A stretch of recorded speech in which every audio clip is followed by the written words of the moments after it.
정시의 사주명리 283강은 많은 식상에 의하여 관성이 과도하게 극을 당하여 일간의 일터가 없어지는 제살 태곽격 사주에 대하여 알아보도록 하겠습니다. 그리고 지금까지 늘 말씀드려 왔지만 자기의 사주 구성 자체를 모르시는 분들은 검색창에서 만세력을 찾아서 생년 월일시와 남녀 구분 그리고 음력, 양력도 구분하여 만세력에 입력하시면 자기의 사주 자체를 알 수 있을 것입니다. 그럼 격으로는 18번째 시간인 제살 태곽격 사주의 구성과 그 길과 피용하는 방법에 대하여 알아보도록 하겠습니다. 제살 태곽격 사주에 대해서 알아보도록 합니다. 사주의 구성은 참으로 다양하여서 그 구성을 일일이 나열한다는 것은 불가능하지만은 그래도 큰 틀의 범주에 넣어서 격을 말하기도 하고 그 틀의 범주에 넣을 수 없다면은 외격인 별격으로 분류하게 되는 것입니다. 지금까지 여러 가지 별격을 언급해 오고 있지만은 오늘은 제살 태곽격에 대하여 언급하고자 합니다. 제살 태과는 과한 식상입니다. 칠살인 편관을 과하게 극하여 손상시켰다는 것입니다. 이 사주에서 이 식상은 일간이 힘을 써서 일을 하고 노력하는 것이기에 식상이 많다면은 이것저것 이 일 저 일을 많이 하여야 하니 자연적으로 많은 힘이 소모되어서 빠져나가는 것으로 일간은 신약해질 수밖에 없습니다. 그리고 또 식상의 역할 중의 하나는 관성을 극하는 것입니다. 극하는 가운데서도 칠살인 편관을 극하게 되면은 일간을 괴롭히는 요소를 제거하는 것으로서 길한 명조가 되는 것인데, 그러나 식상이 많아서 칠살 편관을 완전히 극벌하게 되면은 어느 정도의 칠살은 필요한데 전혀 살을 사용할 수 없기 때문에 일간이 할 일이 없게 되니 오히려 일간이 불리하게 되는 것입니다. 이를 식상이 태과하여 과하게 살을 재했다 하여서 제살 태과격이라고 명하고 있는 것입니다. 명하는 것입니다. 앞에서도 언급하였지만은 제살 태곽격의 구성이라면은 식상으로 빠져나가는 힘이 많아서 일간이 기진맥진하게 되고 또 신약해진 일간은 무슨 일이든 하기 힘든 상태가 됩니다. 이 경우에 일간이 힘을 얻을 수 있는 방법은 한 점의 인성이라도 보는 것입니다. 이 인성이 직접적으로 식상을 극하기도 하지만은 또 달리 인성은 나를 조력하기 때문일 것입니다. 만일에 사주 명조 내에 인성이 없다면 인성이 오는 대운을 기다려서 그 대운이 올 때에 큰 일을 도모하여야 할 것입니다. 만일에 그렇지 않고 무엇이든 하고 싶은 식상운이라서 사업이나 장사를 벌리거나 확장하게 된다면 모든 걸 모두 잃거나 힘들어질 수밖에 없을 것입니다. 이 제살 태곽격은 명조 내에 인성이 있다면 중화를 이루어 가지만은 인성이 없다면 인성운을 기다려야 된다고 강조하고 있습니다. 그리하여서 대운의 인성운은 공부를 할 수도 있지만은 제살 태곽격만은 생에 한 번 오는 인성운에는 재물을 늘려서 삶의 바탕을 만드는데 전력을 다해야 할 것입니다. 이 제살 태곽격은 인성이 바로 나를 살리는 용신이며 운에서 올 때는 이때를 살려야 할 것입니다. 그리고 또 명조에 인성이 있다면 이 용신운을 극하는 재성의 운이 온다면, 용신을 꺾는 재성의 운이 온다면은 돈 벌고 싶은 재운이지만은 이 운에서는 역시 사업이나 장사의 시작과 확장 등은 반드시 금해야 합니다.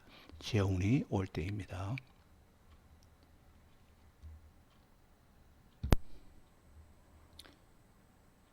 식신 제살이 이루어지는 바로 아래의 명조와 그리고 제살 태가가 이루어지는 다음 페이지의 명조를 비교하여 보도록 하겠습니다. 아래의 명조는 식신 제살이 이루어지는 명조입니다. 위의 명조는 경술년, 술년에 난 개띠입니다. 개띠로서 갑신월, 그리고 무자일, 그리고 정사시입니다. 정사시, 10시에 난 사람을 한낮에 출생하여서 경금의 식신이죠.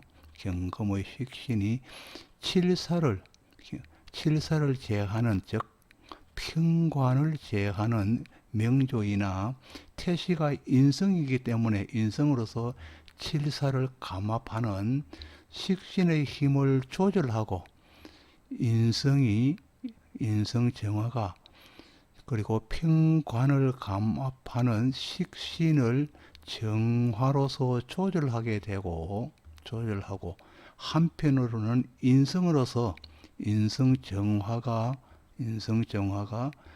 일간의 무토를 화생토한다는 것입니다. 무토를 도우는, 화생토로서 일간을 도우는 균이란 명조로 볼 수 있겠습니다.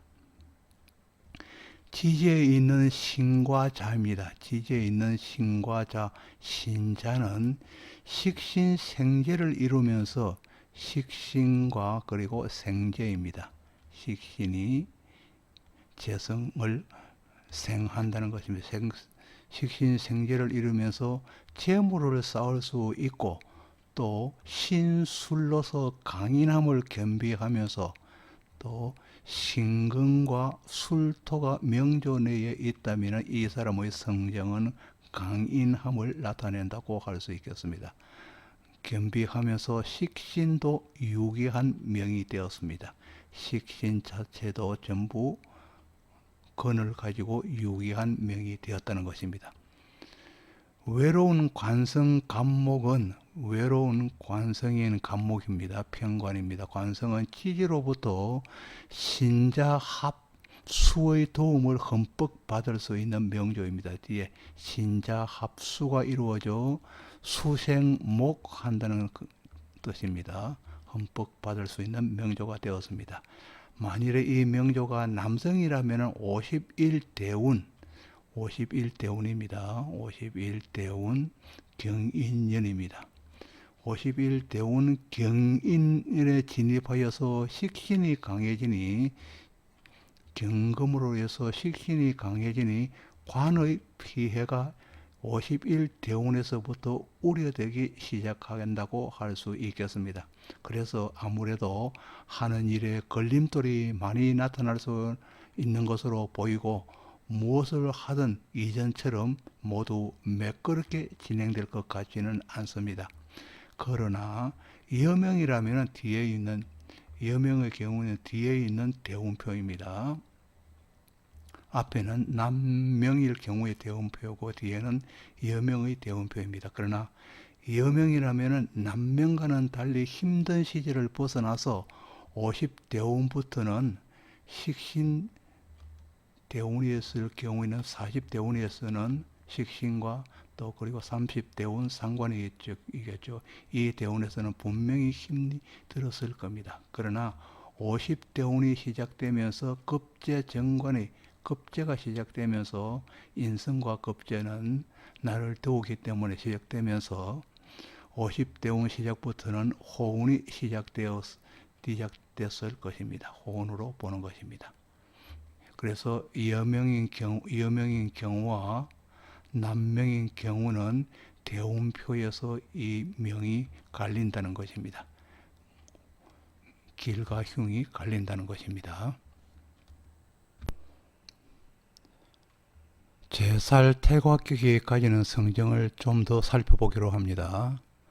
이 제살 태과격에서 식상으로 일을 하여 자기의 체력을 소모하는 일은 그래도 나은 편에 속합니다.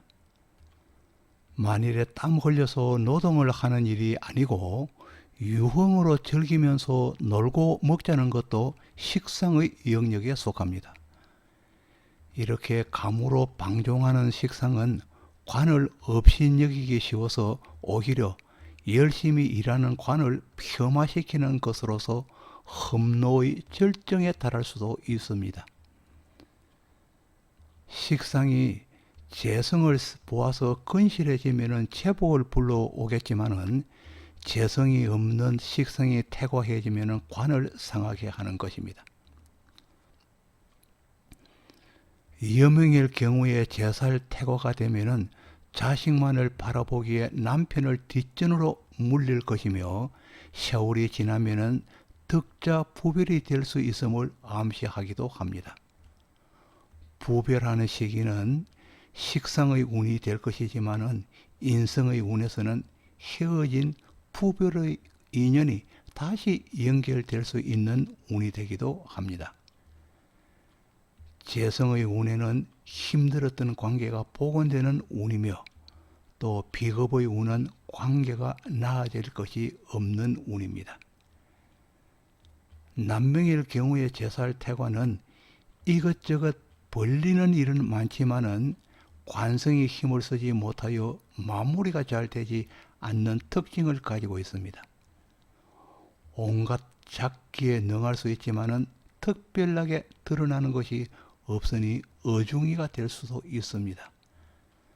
제살 태과임을 안다면 집중력을 키우고 시작한 일에는 반드시 마무리하는 습성을 기르고 가져야 할 것입니다.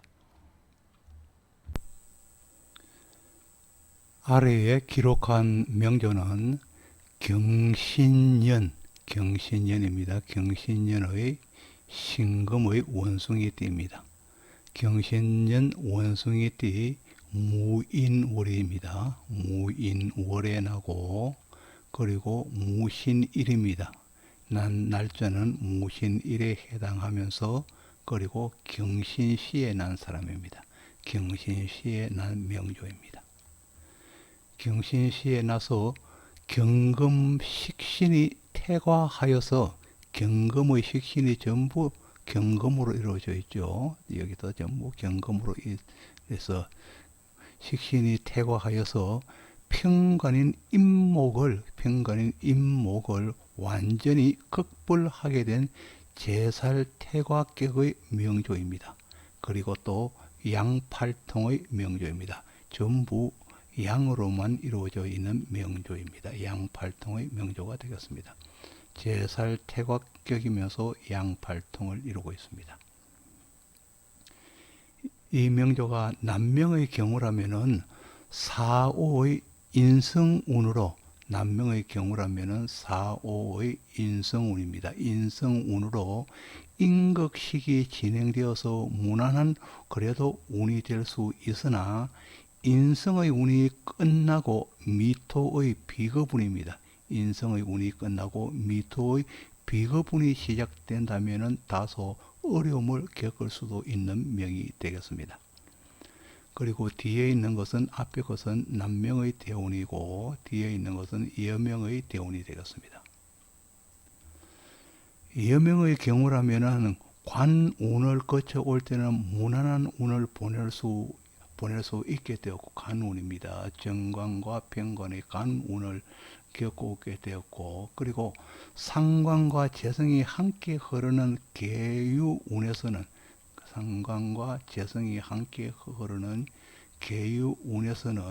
유통하는 힘이 있기에 이 또한 노력한 대가를 거두는 세월이 되겠지만은 재운이 끝나는 장년기가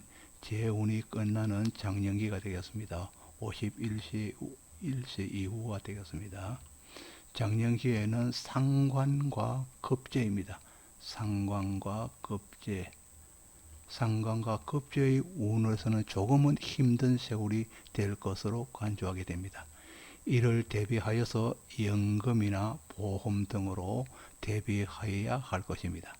참고로 본 명조가 만일에 정사나 무오시에 났다면 인성이 명조 내에 자리하게 되어서 식상의 세력은 조금 줄어들게 되고 관성은 인성으로 흐를 수 있기에 유한 그래도 부드러운 세월을 보내게 될 것으로 추론됩니다. 시가 정사시나 무엇시에 해당하면 그렇습니다. 그래서 시에 따라서 그 사람의 어떤 삶의 어떤 방향도 많이 차이가 날 수 있겠다는 것입니다. 마지막으로 제살태과거를 마무리하면서 제살태과와 관련된 몇 가지를 첨언하여 봅니다. 참고로 본장에서 거론되어 온 제살태과격과는 비켜가는 살중 신경격은 7살인 편관이 왕하고 일주가 약하다는 의미를 가지고 있습니다. 살중 신경격입니다. 이 중에도 통관하는 인수가 있으면은 살중 신경격 중에서도 인수가 있다면은 살인상생 또는 살중 용인격으로 갈 수 있지만은 인수가 만일에 없다면은 살중 신경격의 사주가 되는 것입니다. 여기에서 정관도 왕하면은 7살과 같아서 정관도 왕하다는 것은 2개 이상 있는 경우입니다. 2개 이상 있다면 정관이 편관과 같아서 관중 신경이라 하지만 신경격이라 할 수 있지만 그러나 살이 강하기 때문에 정관이 2개라도 살중 신경격으로 보게 되는 것입니다. 이 살중 신경은 신강함은 요하기에 인비운의 살중 신경은 일간이 약하기 때문에 신강함을 요하게 됩니다. 그래서 인비운에 길하게 되지만은 근본적으로는 일간이 약하여서 유병무약해지기 쉬우니 쇠약해지기 전에 자신을 철저히 돌보고 지켜야 할 필요가 있겠습니다. 또 살중신경과 제살태왕과 그리고 제다신약 등은 동류로 보아서 기가 엷어서 주위에 흔들리기 쉬우니 건강도 재물도 철저히 관리하여야 하겠습니다. 살을 보는 격 중에서 종살격이 확실하게 그 중에서도 살성을 언급하는 것 중에서도 종살격이 확실하게 이루어진다면 관으로 품위를 지킬 수 있는 기격이 되어서 인품이 정화해진다고 볼 수 있겠습니다.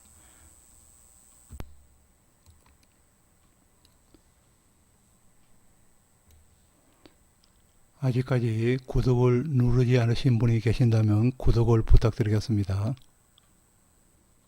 지금까지 283강으로 제살태과격 사주에 대해서 알아보았습니다. 다시 한번 구독을 부탁드리겠습니다. 지금까지 시청해 주셔서 고맙습니다. 감사합니다.